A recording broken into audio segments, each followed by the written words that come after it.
Hello friends, मैं प्रिया और आज हम कटिंग करने वाले हैं प्रिंसेस कट ब्लाउज का। अगर आपको जो भी प्रॉब्लम होती है अभी तक होती आई है प्रिंसेस कट ब्लाउज में तो सब सॉल्व होने वाली है। वीडियो को एंड तक देखें। ये 38 साइज़ का होने वाला है, पर इस मेथड से आप 34, 36, 38 और 40 तक के साइजेस बना सकते हैं इजीली, और कंधे वंधे कुछ नहीं गिरेंगे। विदाउट कप्स रहने वाला है ब्लाउज। तो चलिए स्टार्ट करते हैं। ब्लाउज़ को डबल फोल्ड भी कर लिया है कपड़ा, ठीक है। और बंद साइड मेरी तरफ है क्योंकि ये फ्रंट हुक रहने वाला है। तो बैक साइड की लेंथ पे मार्क करेंगे। इनकी 14 इंच लेंथ थी तो मैंने 15 इंच में मतलब 1 इंच प्लस करके निशान लगा दिया है। शोल्डर हमें लेना है 5.5 इंच क्योंकि इनका नेक डीप रहने वाला है, 10 इंचेस तक है, तो इसके अकॉर्डिंग मैंने लिया है। और आप भी ऐसे ही लीजिएगा अगर आपका डीप नेक है तो। मैंने आपको अभी बताया कि अगर आपका साइज़ 34 से 40 तक है तो ये मेथड आप फॉलो कर सकते हैं। आर्महोल 6 इंच लिया है। आर्महोल्स में हमें प्लेट्स डालनी होती है ना, तो उसमें हाफ इंचेस चले जाते हैं इस वजह से, ठीक है। और शोल्डर्स का मैंने चेस्ट का मार्किंग कर लिया है, 1.5 इंच मार्जिन ले लिया है और इनको सीधी लाइन में मिला देना। मैंने कोई मार्किंग नहीं किया है अलग से कमर का, ठीक है। अब बैक आर्महोल का ड्राफ्टिंग करने के लिए हमें हाफ इंच आगे की तरफ जाकर इस तरीके से कॉर्नर में लाइन खींचना है और इस तरीके से इस स्केल से मिला देना है। अगर ये स्केल नहीं है तो आप फ्री हैंड से भी मिला सकते हैं, बहुत इजी होता है। हमारी आर्महोल का और जो फ्रंट और बैक दोनों आर्महोल में डिफरेंसेस है वो हाफ इंच के आते हैं, हाफ इंच आता है, ठीक है। आर्महोल नापना बहुत ज़रूरी होता है, ये स्किप नहीं किया कीजिए आप। इसके कारण ही कंधे हमारे गिरते हैं और जो भी ब्लाउज से रिलेटिव समस्या होती है इसी के कारण होती है, ठीक है। अब बैक नेक निकालने के लिए क्या करना है, जैसे हमारे पुराने ब्लाउज़ की बैक पट्टी होती है उसको नाप लीजिए आप। उसमें जो भी आता है उसमें हाफ इंच प्लस करके आप मार्क कर दीजिएगा, ठीक है। इनका नेक मैंने इनका 4.5 इंच पट्टी का वो लिया है और उसके हिसाब से इनका 10 इंच नेक भी बैठा था, ठीक है। तो मैंने इस तरीके से कर दिया है। कस्टमर का है ब्लाउज़, नाप के अकॉर्डिंग है। तो नाप लेना कैसे है वो सब मैंने आपको इससे पहले वाली बहुत सारी वीडियोज़ में मैंने बताया है आपको, ठीक है। अगर फिर भी आपको कोई चीज़ें समझ में नहीं आती है तो आप कमेंट में मुझसे पूछ सकते हैं, मैं ज़रूर आपके कमेंट का रिप्लाई करूँगी और भी इजी मेथड से कोशिश करूँगी समझाने की। और अगर कुछ चीज़ें मिसिंग हो जाती है तो प्लीज़ आप मुझे उसके लिए सजेस्ट कीजिएगा, तो मैं ज़रूर वीडियो बनाऊँगी। 30 का टाइम है, थोड़ा टाइम नहीं मिल पा रहा है, नहीं तो मैं रेगुलर वीडियो डालती। थोड़ा कुछ इश्यूज़ के कारण आप समझ सकते हैं, बहुत हार्ड वर्क हो जाता है, प्रॉपर सब कुछ देखना होता है, घर और बुटीक का काम सारा कुछ मैनेज करना होता है, वो नहीं हो पाता है। उसको मैनेज करना बहुत मुश्किल हो जाता है। 30 के अकॉर्डिंग कम से कम हमें 20 ब्लाउज मुझे पूरे तैयार करके देने थे, 6 सूट थे, तो इस वजह से टाइम नहीं मिल पा रहा था, ठीक है। वीडियो को अच्छे से देखिए, आपको समझ में आएगा। तो बैक पार्ट की फ्रंट पार्ट की ड्राफ्टिंग के लिए बैक पार्ट को एज इट इज़ जैसे था वैसे मैंने ड्रॉ कर दिया है, ठीक है। आपको वैसे ड्रॉ कर लेना है। आप क्या करना है, एक बार मार्किंग आप जो मैंने लिया था ना नेक का, उसको मार्किंग देख के आपका जो नेक है उसमें हाफ इंच, इनकी 5.5 इंच की नेक थी तो उसमें हाफ इंच प्लस करके मैंने मार्क कर दिया 6 इंच पे, ठीक है। इस तरीके से कर लेना है आपको। जो चेंजेस होते जाएंगे मैं आपको आगे बताते जाऊँगी। अब क्या करना है, जो मैंने उसमें ड्राफ्टिंग के लिए लिया था 5.5 इंच बैक पार्ट के लिए, वैसे ही फ्रंट पार्ट के लिए ले लिया है। इस तरीके का बॉक्स बना के अब हम फ्रंट आर्महोल की गोलाई करेंगे, वो भी 1 इंच पे करेंगे। मगर उसका बस कॉर्नर क्या होता है, हमें इस कॉर्नर पे बनाना होता है और बैक साइड के लिए अलग से कॉर्नर बनाना होता है, ठीक है। देखिए हाफ इंच का डिफरेंस आता है दोनों गोलाई में। अब इनकी लेनी है चेस्ट पॉइंट, इनका था 9.5 इंच, इसमें 1 इंच प्लस किया, हाफ इंच प्लस किया। वो हर चेस्ट के लिए आपको यही अप्लाई करना है, हाफ इंच करना ही करना है, ठीक है। और इधर से 4.5 इंच लिया है और नीचे 3.5 इंच लेकर हमने मार्क कर दिया है, ठीक है। इस तरीके से तिरछी लाइन खींच देनी है। और आर्महोल के साइड जो मैंने कॉर्नर में मार्क किया था ना, उससे हाफ इंच इस साइड और हाफ इंच उस साइड, दोनों साइड हमने मार्क कर लेना है और उस मार्किंग को हमें मिला देना है। मिलाना कहाँ है, जैसे हम लोग 4 टक्स में टक्स देते हैं ना 2 इंच के ऊपर, बस वहीं 2 इंच पे निशान लगा के मिला देना है। ये हमारा जब ये वाला प्लेट हम डालते हैं ना तो आर्महोल के साइड जो क्रीसेस आते हैं वो निकल जाते हैं। और 2 इंच का 2 से 2.5 इंच का हमने ले लिया है डॉट पॉइंट, जो मेन डॉट होती है हमारी जिससे कर्व आता है प्लेट्स में, ठीक है। ये देखिए अब हमने क्या करना है, अपने कमर को नाप लेना है। तो इधर मैंने 3 इंच लिया, 3 इंच माइनस करके फिर उधर से मैंने कमर का लिया, तो टोटल हमारी उतनी हो गई। मार्किंग देख रहे हैं ना, और 1.5 इंच मार्जिन ले लिया हमने, ठीक है।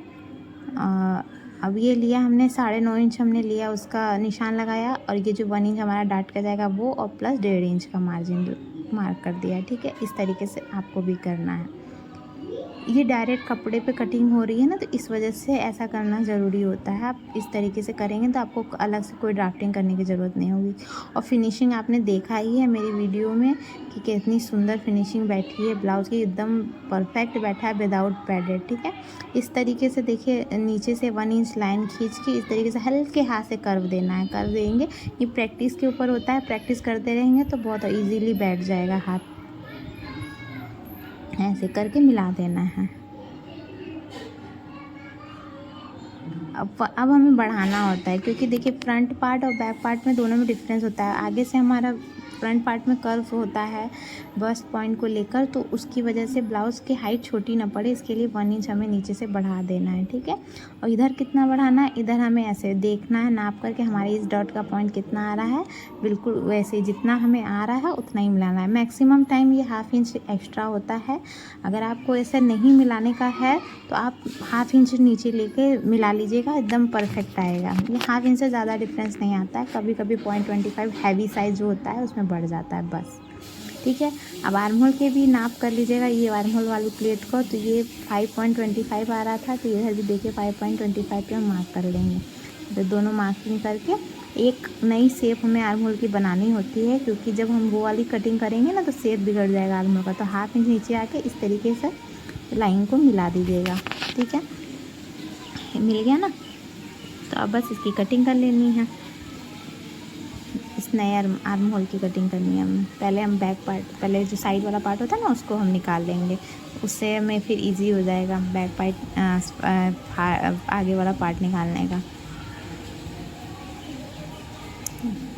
इस तरीके से। आपकी जो प्रॉब्लम्स आती है, साइड पार्ट मिलते नहीं है ना प्रिंसेस कट के, कभी आगे फ्रंट पार्ट वाला जो होता है हमारा पार्ट वो बड़ा हो जाता है, बैक पार्ट छोटा होता है, वो भी समस्याएं से जो भी समस्या आती है ना वो भी मैं आपकी सॉल्व कर दूँगी इस वीडियो में। अच्छे से आप देखिए वीडियो को लास्ट तक, ठीक है।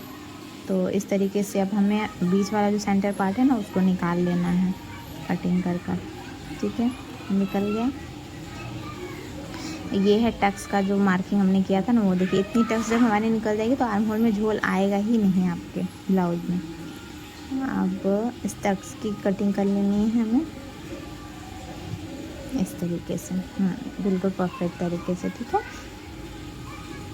जब हम कटिंग कर लेंगे ना परफेक्ट, तो फिर स्टिचिंग के टाइम पे हमारा कोई भी पार्ट बड़ा छोटा नहीं होगा।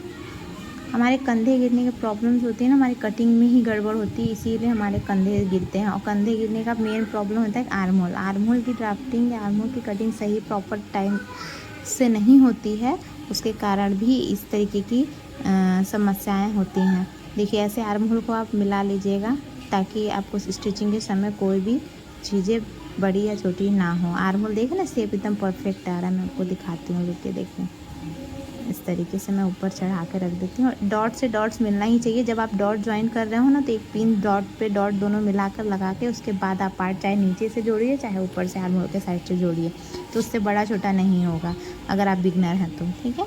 देखिए आर्म होल की शेप आई ना परफेक्ट, ऐसे ही करना है आपको। अब ये रहा बैक पार्ट, ये देखिए कुछ ज़्यादा डिफरेंस नहीं होता है। अब बैक पार्ट सारे ही जो हमारे 4 टक्स होते हैं और कटोरी ब्लाउज से सबके बैक पार्ट सेम ही कटते हैं। हमारे जो चेंजेस होते हैं सारे फ्रंट पार्ट में होते हैं। देखिए आर्म होल में दिखा रहे हैं आपको कितना परफेक्ट बैठा है, ये देख रहे हैं ना। और साइड फिटिंग जो आपका होता है ना छोटा बड़ा, तो उसको इस तरीके से रख के दोनों पार्ट मिला लेना है आपको। तो यहीं पे अगर कहीं छोटा बड़ा कुछ भी होगा तो आप अपना सही कर लीजिएगा, उस पार्ट को अपना मैनेज कर लीजिएगा, ठीक है। अब मैं स्लीव्स की कटिंग करी, तो स्लीव्स की कटिंग मैंने आपको बहुत सारी वीडियो में दिखाई है, इसलिए मैं इस वीडियो में आपको ये नहीं दिखाऊंगी। इस तरीके से अपने पार्ट्स को सारे ब्लाउज पे रख कर एज इट इज़ कटिंग कर लेना। अगर आप बिगनर हैं या नहीं भी हैं तो भी आप 1/2 से 1 इंच का मार्जिन ले लेके कटिंग कीजिएगा, क्योंकि जब हम स्टिचिंग करते हैं ना तो हमारे पार्ट्स जो होते हैं, जो हमारा मेन फैब्रिक होता है वो स्लिपरी होता है, तो उसकी वजह से हमारे पार्ट छोटे या बड़े हो जाते हैं। तो ये काम करना कंपलसरी है, चाहे किसी भी टाइप का आपका ब्लाउज़ हो, ठीक है।